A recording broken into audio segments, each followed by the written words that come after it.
نماز مومن کا اپنے رب کی طرف معراج اور روزمرہ کی طاقت کا ذریعہ ہے۔ اس کے ساتھ ہم ہر روز اللہ تعالیٰ کی طرف پڑھتے ہیں، بات چیت کرتے ہیں اور اس کے قریب ہوتے ہیں۔ یہ اتنا خاص تھا کہ اس حکم کی وحی براہ راست رسول اللہ صلی اللہ علیہ وسلم تک پہنچائی گئی۔ اسراء اور معراج کا واقعہ نبی علیہ السلام کا رات کا وہ معجزاتی سفر ہے جو ایک ہی رات میں پیش آیا۔ اسراء اور معراج کا سفر مکہ سے بیت المقدس یروشلم کے سفر پر مشتمل ہے، جسے اسراء کہا جاتا ہے، اور پھر بیت المقدس سے آسمانوں تک سفر کیا، اس کو المعراج کہا جاتا ہے۔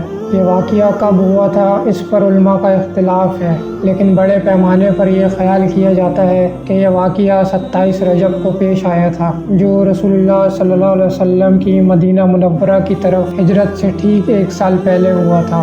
در حقیقت کوئی دوسرا انسان معلوم کائنات سے بہت دور اور اس سے آگے جانا ثابت نہیں ہوا۔ رسول اللہ صلی اللہ علیہ وسلم کے لیے مکہ مکرمہ سے یروشلم 1 رات میں، اور پھر آسمانوں تک کا سفر، اور پھر ایک ہی رات میں واپس آنا انسان کی سمجھ سے باہر ہے۔ لہٰذا یہ رسول اللہ صلی اللہ علیہ وسلم کے پیروکاروں کے لیے ایمان کا امتحان تھا اور اللہ کی قدرت اور اس کی عظمت کا مظاہرہ۔ اللہ نے اس سفر کی وضاحت میں سورہ اسراء آیت نمبر 1 میں فرمایا، وہ ذات پاک ہے جو 1 رات اپنے بندے کو مسجد الحرام یعنی خانہ کعبہ سے مسجد الاقصی یعنی بیت المقدس تک، جس کے گرد گرد ہم نے برکتیں رکھی ہیں، لے گیا تاکہ ہم اسے اپنی قدرت کی نشانیاں دکھائیں۔ بے شک وہ سننے والا اور دیکھنے والا ہے۔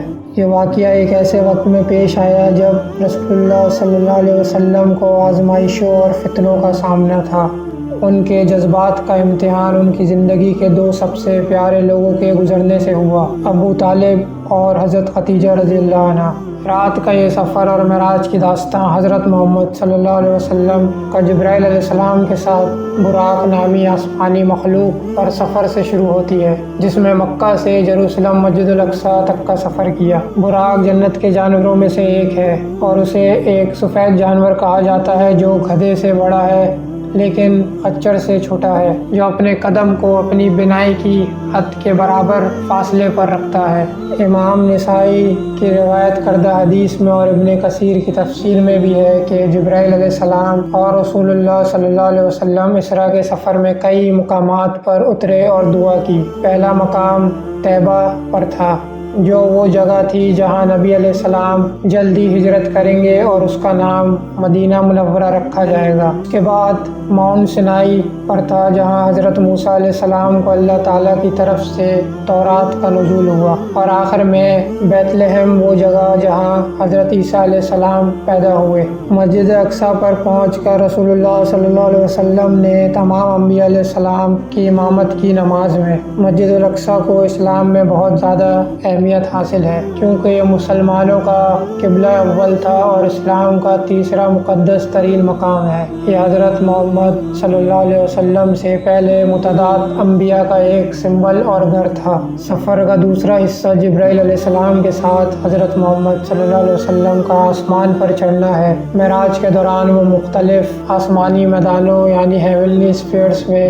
اپنے سے پہلے بہت سے دوسرے انبیاء سے ملے اور سلام کا تبادلہ کیا۔ ان کی ملاقات حضرت آدم علیہ السلام سے ہوئی، اس کے بعد حضرت یحییٰ اور حضرت عیسیٰ علیہ السلام سے، اور پھر حضرت یوسف علیہ السلام، حضرت ادریس علیہ السلام، حضرت ہارون علیہ السلام، حضرت موسیٰ علیہ السلام، اور سب سے آخر میں حضرت ابراہیم علیہ السلام سے ملاقات ہوئی۔ آخر کار جب وہ آسمانوں کے بلند ترین مقام پر پہنچے تو انہیں سدرۃ المنتہی، ایک حد جس کے آگے کوئی نہیں گزر سکتا، میں اکیلے اللہ تعالیٰ کی بارگاہ میں لایا گیا۔ یہ وہ حد ہے جسے رسول اللہ صلی اللہ علیہ وسلم کے علاوہ کسی نے نہیں عبور کیا ہے۔ یہاں رسول اللہ صلی اللہ علیہ وسلم کو مومنوں کے لیے روزانہ نماز قائم کرنے کا حکم الہی دیا گیا تھا۔ سدرۃ المنتہی سے واپسی پر رسول اللہ صلی اللہ علیہ وسلم کی ملاقات حضرت موسیٰ علیہ السلام سے ہوئی۔ روایت میں یہ بیان کیا گیا ہے کہ حضرت موسیٰ علیہ السلام نے ہمارے پیارے نبی حضرت محمد صلی اللہ علیہ وسلم سے فرمایا کہ شاید یہ حکم ان کی قوم کے لیے بہت بھاری ہو سکتا ہے کہ وہ اس پر عمل نہ کریں۔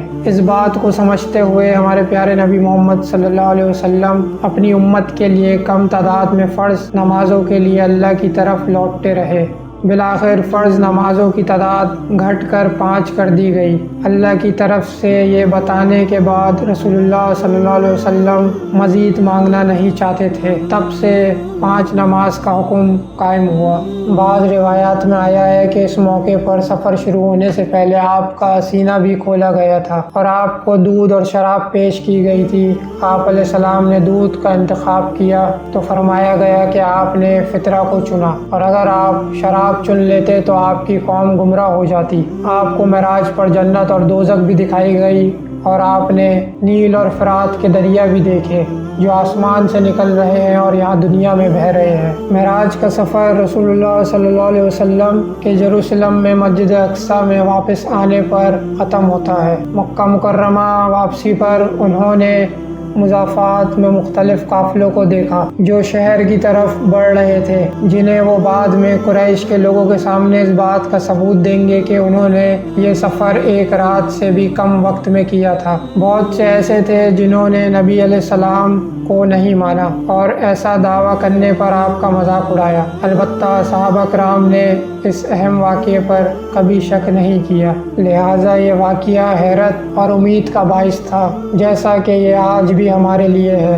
اس رات بہترین مخلوق کو آسمانوں کی سیر کا شرف بخشا گیا اور بارگاہ الہی سے ملاقات کا شرف حاصل ہوا۔ اسراء و معراج سے پہلے رسول اللہ صلی اللہ علیہ وسلم نے سختیوں میں صبر کا مظاہرہ کیا تھا، اور یہ اللہ کی حکمت ہے کہ وہ مشکلات کے ساتھ اپنے تحفے اور راحت عطا کرتا ہے۔ سب کے بعد اللہ سبحانہ و تعالیٰ قرآن میں سورہ شورى آیت 5 اور 6 میں کہتا ہے فَإِنَّ مَعَ الْعُسْرِ يُسْرًا إِنَّ مَعَ الْعُسْرِ يُسْرًا، ہاں مشکل کے ساتھ آسانی بھی ہے، بے شک مشکل کے ساتھ آسانی ہے۔ آئے اس بات کو یقینی بنائیں کہ ہماری نمازیں قائم رہے، کیونکہ ہم خانہ کعبہ کی عبادت نہیں کرتے بلکہ ہم اس کے گھر کے مالک اپنے خدا، اپنے خالق اللہ سبحانہ و تعالیٰ کے سامنے سر جھکاتے اور سبمٹ کرتے ہیں۔ اللہ تعالیٰ ہمارے دلوں کو اپنے قریب رکھے اور ہماری نمازوں اور عبادات کو قبول فرمائے، آمین۔